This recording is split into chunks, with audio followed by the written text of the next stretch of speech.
plans to overthrow Trump while he's on breakout after treasonous CIA operative issues sick threat. The number of leaks within the government as of late has been extraordinarily high, so bad even that the Justice Department and State Department are considering charging those individuals who were caught partaking in those actions. President Trump has not been too happy with these latest revelations. Many government officials, as well as citizens, have been arguing that it is treasonous and threatens national security to reveal such details. Now, two government officials from the Obama administration are calling for other government officials to turn their backs on the current administration. Apparently, they were upset with the way that Special Counsel Robert Mueller is being treated. Thus, former director of the CIA John Brennan, as well as former director of National Intelligence James Clapper, are calling for pushback against the Trump administration should Mueller get fired. Brennan reportedly said the following: "I think it's the obligation of some executive branch officials to refuse to carry that out. I would just hope that this is not going to be a partisan issue, that Republicans,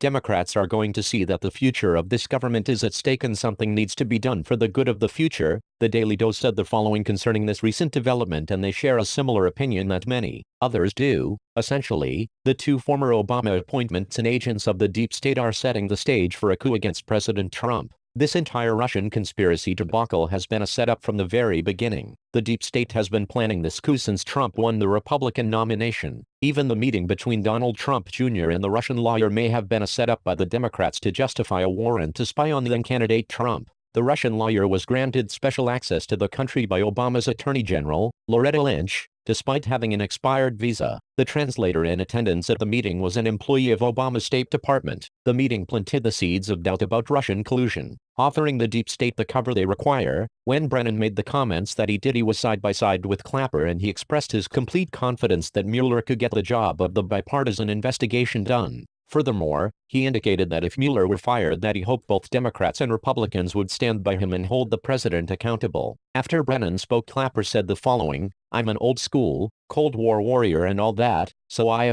there's truth in advertising, great suspicions about the Russians and what they do. A lot of this to me had kind of the standard textbook tradecraft long deployed by Russians. It would have been a really good idea maybe to have vetted whoever they were meeting with." When asked about Trump's comparison of the intelligence community to Nazi Germany, Clapper said the following: "I couldn't let that reference pass. That was a terrible, insulting affront, not just to me or John. We get paid the big bucks, but I'm talking about the rank and file, men and women, patriots and intelligence community. That was completely inappropriate and over the top. I had to do something about it. I think the men and women in the intelligence community will continue to convey truth to power, even if the power doesn't necessarily listen. I was kind of hopeful that after he got rid of the two chief Nazis, John and me, then maybe things would have improved." Clapper went on to discuss the so-called controversial dossier. He noted that the president had asked him to put out a statement where he rebutted the information inside the dossier, which he refused to do and continues to refuse to do. The dossier, which was eventually proven to be false, alleged there was evidence of a connection between Russia and the president. Whether Clapper and Brennan are telling the truth is irrelevant. Their clear bias against the president because of their work for the former president is so clear that it makes them look as though they cannot be impartial. Perception is reality. No matter how sparkling clean they may be, they reek of partiality. The left's attempt to try and tear down the Trump administration is nothing more than unpatriotic. The president should be held accountable for his actions, as every president should.